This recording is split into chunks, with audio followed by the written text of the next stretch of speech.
Sarah Martinez never expected her Tuesday morning jog through downtown San Diego to end with her face pressed against the hood of a police cruiser. The handcuffs bit into her wrists as Officer Thompson read her rights, his voice cutting through the morning air like broken glass. Nearby, joggers stopped to stare, their phones already out, capturing what would soon become a viral video titled, "Fake, Seal Busted." The charges were serious: impersonating a military officer, stolen valor, federal crimes that could land her in prison for years.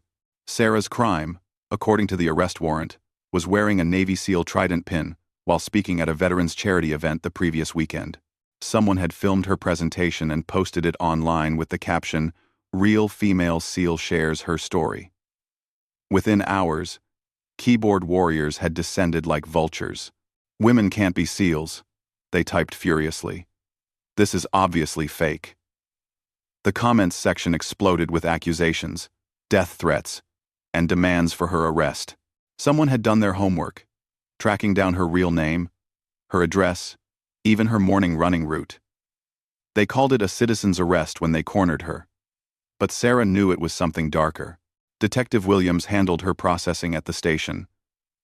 He was older, weathered, with the kind of eyes that had seen too much. As he took her fingerprints, he studied her hands. They weren't the soft hands of a pretender, calloused from rope work, scarred from countless training exercises, with a distinctive mark on her right palm that every SEAL knew came from fast roping accidents. "Ma'am," Detective Williams said quietly, "I served 2 tours in Afghanistan, worked with some special operations folks." He paused, looking at the tattoo barely visible beneath her sleeve. "That's not something you get at a parlor downtown." Sarah remained silent. She had learned long ago that explaining herself to people who had already made up their minds was pointless. The tattoo was simple, just coordinates. But Williams recognized them. They marked a location in Syria, where a joint operation had gone sideways 3 years ago. Only a handful of people knew those exact numbers. The holding cell was cold and smelled like disinfectant and desperation. Sarah sat on the metal bench, her back straight, breathing controlled. This wasn't her first time in captivity, though the circumstances were different. She closed her eyes and let her mind drift to the desert compound, where everything had started to unravel. Her phone call went to Marcus Chen, her former teammate turned lawyer. His voice cracked when he heard where she was calling from. "Sarah, what the hell happened? I saw the video online, but I thought it was just internet trolls being internet trolls. They got me on federal charges, Marcus. Someone really did their homework. They have photos, witness statements, the whole package." Sarah kept her voice level. "Professional. Can you get down here? I'm already in my car. Don't say anything to anyone until I get there." Marcus paused. "Sarah, you know this is going to get ugly, right? The media, the military justice system, everything." She knew. Sarah had spent 3 years operating in the shadows, her very existence classified at the highest levels. The program she had been part of officially didn't exist. There were no records, no commendations, no proof of service that could be presented in open court. On paper, Sarah Martinez was exactly what her accusers claimed: a fraud. The irony wasn't lost on her. She had survived Taliban ambushes, Russian mercenaries, and Syrian government forces only to be taken down by a mob of keyboard warriors and a legal system that couldn't acknowledge her service without compromising national security. When Marcus arrived, he looked older than she remembered. The stress of representing former special operations personnel had aged him prematurely. He studied the charges, his frown deepening with each page. "This is sophisticated," he admitted. "Someone with real resources put this together. The evidence is comprehensive." He looked up at her. "Sarah, I need to ask you something, and I need you to be completely honest with me. Did you ever claim to be a SEAL? Publicly?" "I was asked to speak at the charity event about women in combat."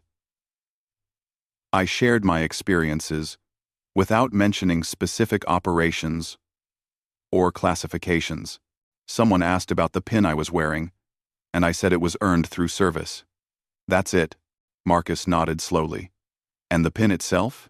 It was given to me by Admiral Richardson after our team completed Operation Ghostwater.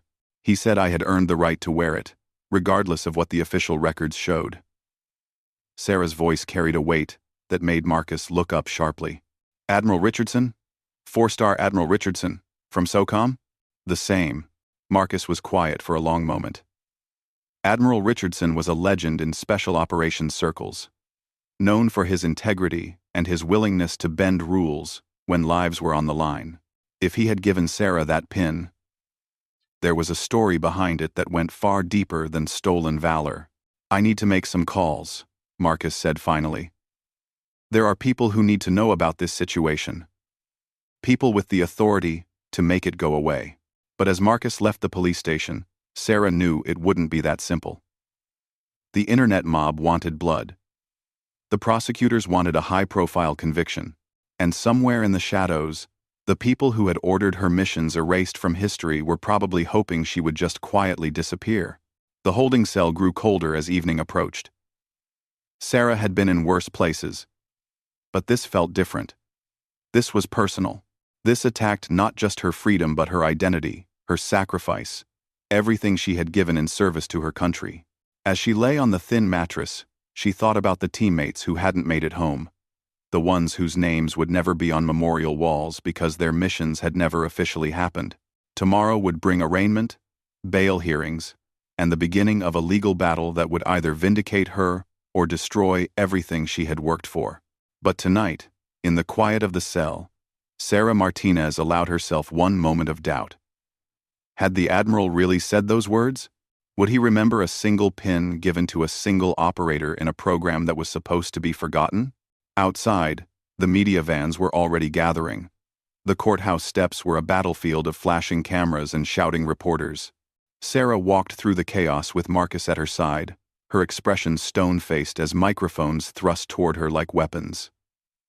Miss Martinez, do you have any comment on the stolen valor charges? How long have you been impersonating a SEAL? What do you say to real veterans who are outraged by your actions? Sarah said nothing. She had learned in hostile territory that silence was often the strongest response.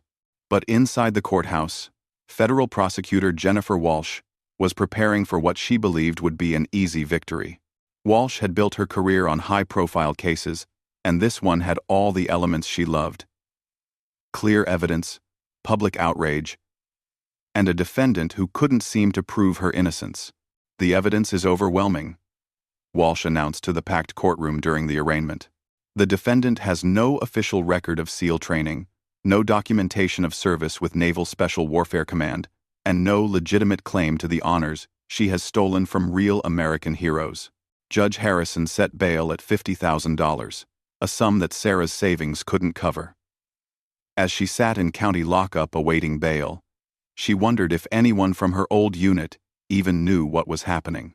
The program had been so compartmentalized that teammates often knew each other only by call signs. Real names, backgrounds, even faces were sometimes kept secret. Marcus worked frantically on the outside, making calls that went straight to voicemail, sending emails that bounced back as undeliverable. The people who could verify Sarah's story seemed to have vanished into the bureaucratic ether. It was as if Operation Ghostwater and everyone connected to it had been systematically erased.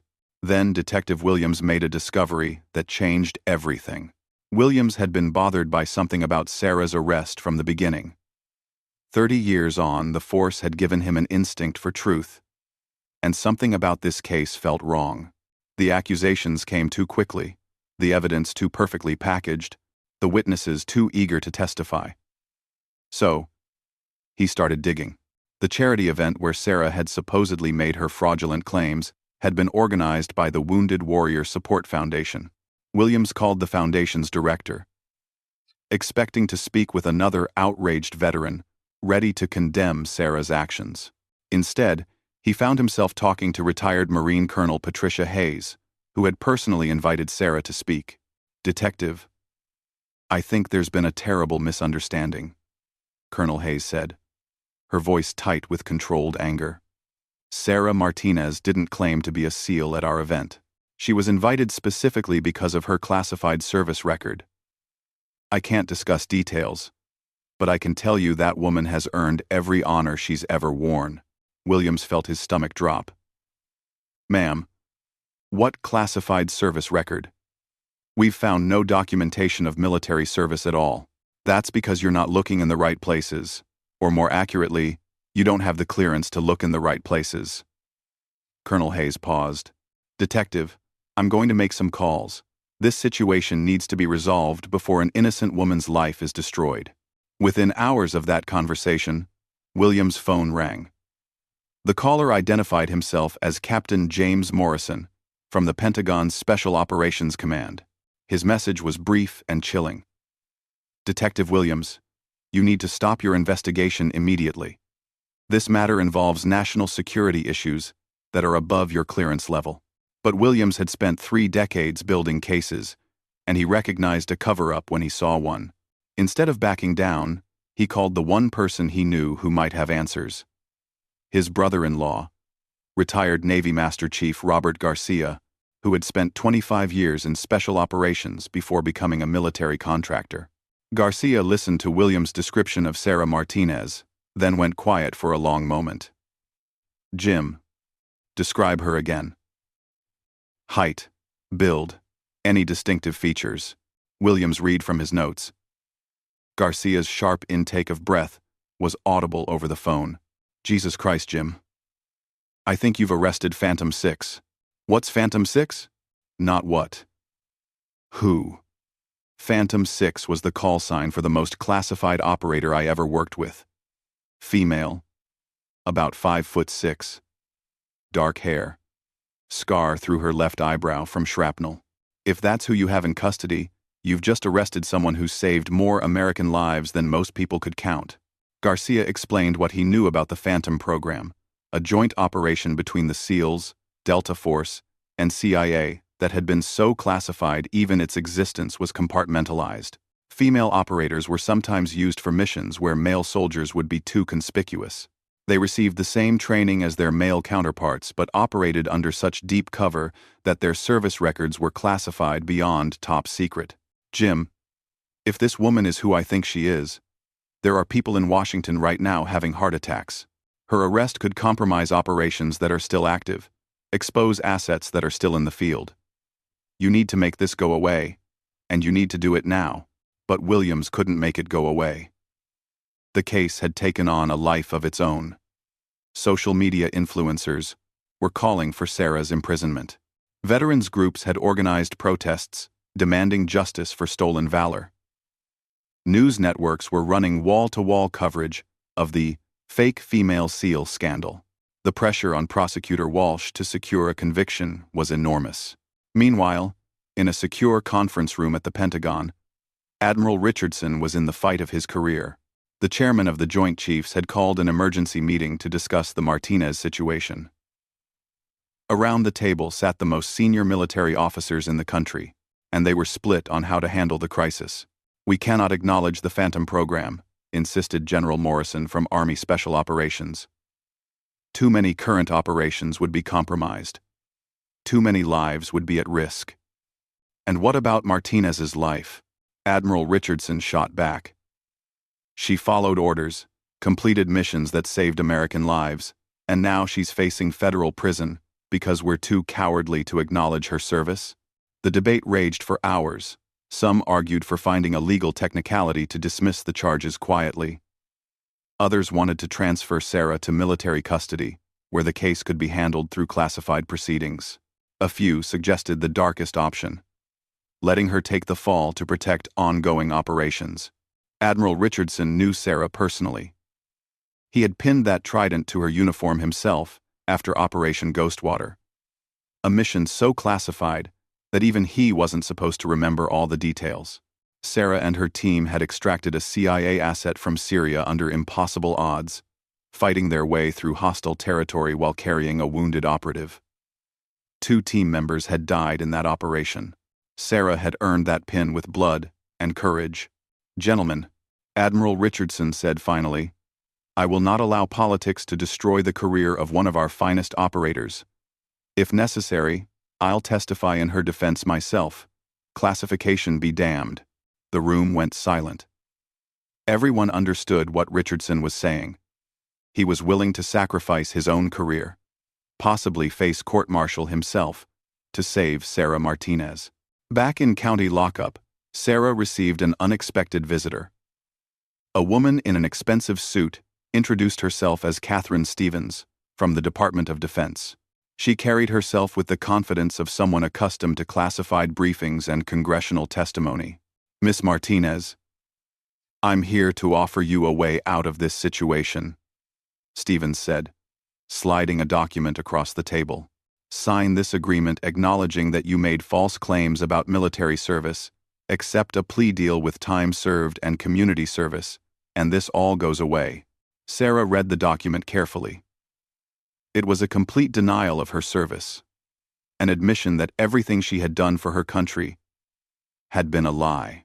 In exchange, she would avoid prison, but would be forever branded as a fraud. "And if I don't sign, then you face trial. And I think we both know how that will end.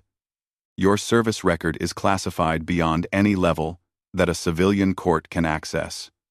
You'll have no way to prove your innocence." Sarah looked up at Stevens, studying her face. "What happens to the families of the people I served with? The ones who didn't make it home from Syria?" Stevens' expression didn't change. "Their service records will remain classified as well. Their sacrifices will continue to be honored in the appropriate circles, meaning no one will ever know they died for their country, meaning their deaths won't be in vain if ongoing operations remain secure." Sarah pushed the document back across the table. "I won't dishonor their memory by pretending my service was fake. Find another way." 18C. Stevens gathered her papers, her expression now cold with professional frustration.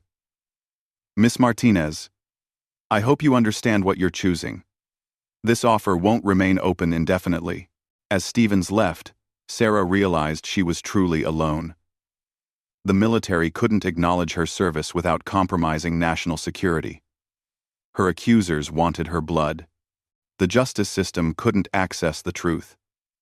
She was caught between forces that were determined to either use her or destroy her.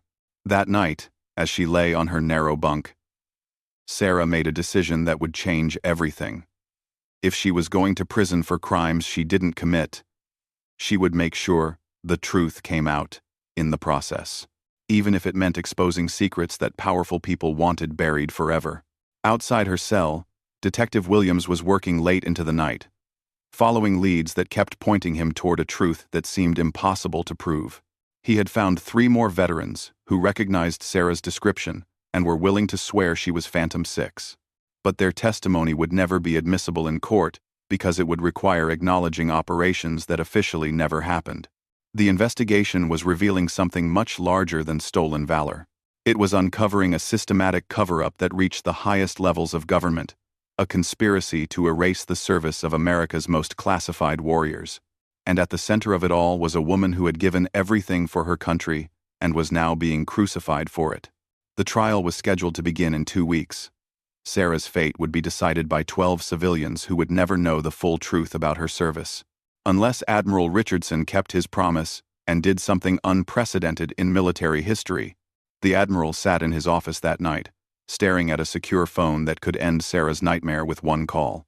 But using it would mean destroying his own career and potentially compromising operations that were protecting American lives around the world.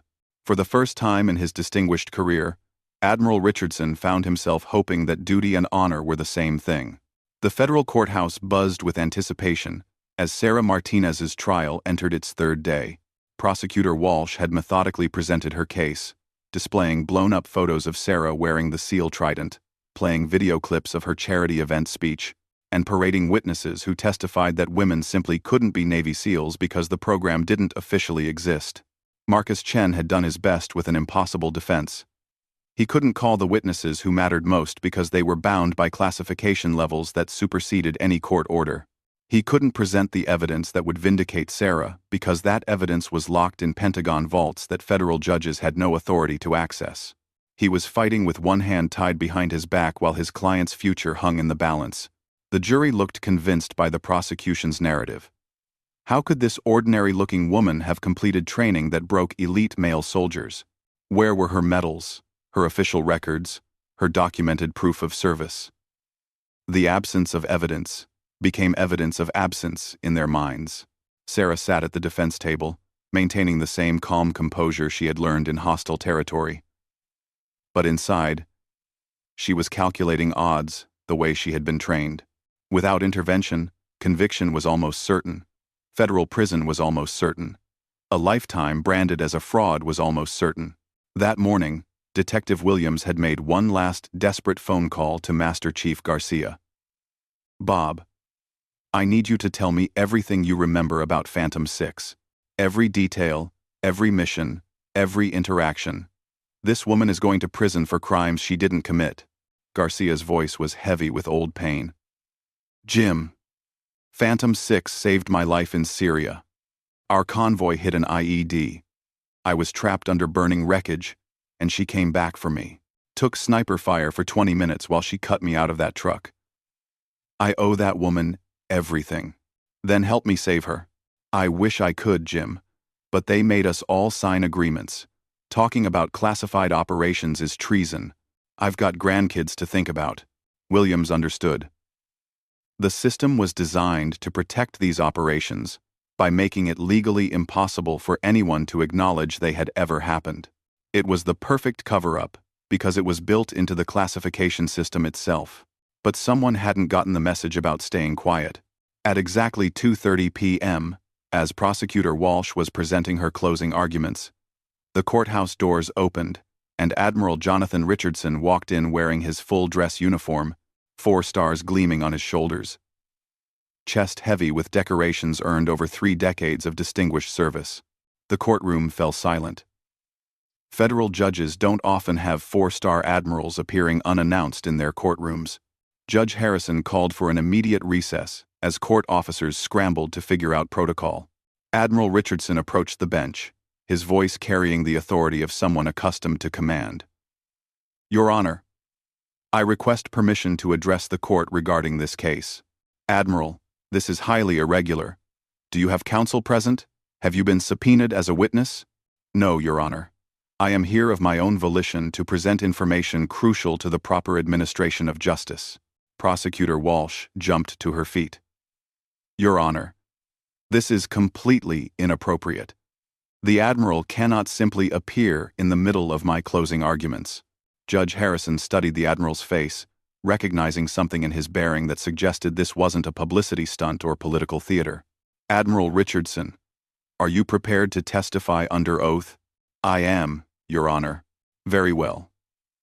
Court will reconvene in 1 hour to allow counsel to prepare for this unexpected testimony."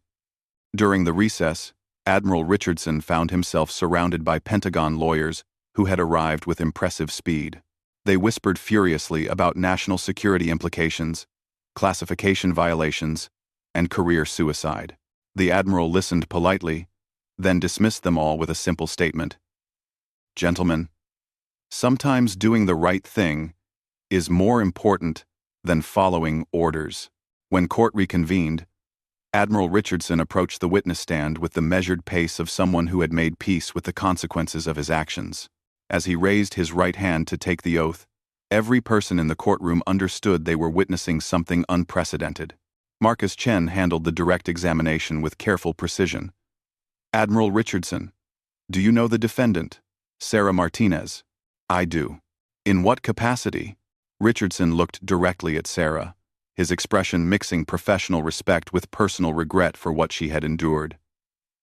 "Martinez served under my command in a highly classified Special Operations Unit from 2019 to 2022. The courtroom erupted. Prosecutor Walsh objected repeatedly while reporters frantically typed on their phones. Judge Harrison banged his gavel for order. But the damage was done. The foundation of the prosecution's case had just been destroyed by one of the most respected officers in the United States military. Admiral, Marcus continued when order was restored. Can you describe Miss Martinez's service record? Richardson's answer was delivered with the precise authority of someone reading from official files. Miss Martinez completed specialized training, equivalent to Navy SEAL basic underwater demolition training, Army Ranger School, and CIA paramilitary operations courses. She participated in 14 classified missions across 3 theaters of operation. Her service record includes 2 Bronze Stars with Valor, a Silver Star, and a Presidential Unit Citation. Admiral, did you personally award Miss Martinez the Navy SEAL Trident pin that she was arrested for wearing? I did. Following the successful completion of Operation Ghostwater in Syria, I personally pinned that trident to her uniform and told her she had earned the right to wear it for the rest of her life. Prosecutor Walsh's cross-examination was aggressive, but futile. She tried to get Richardson to admit the classification system prevented him from making such disclosures. She argued that his testimony was inadmissible because it revealed state secrets.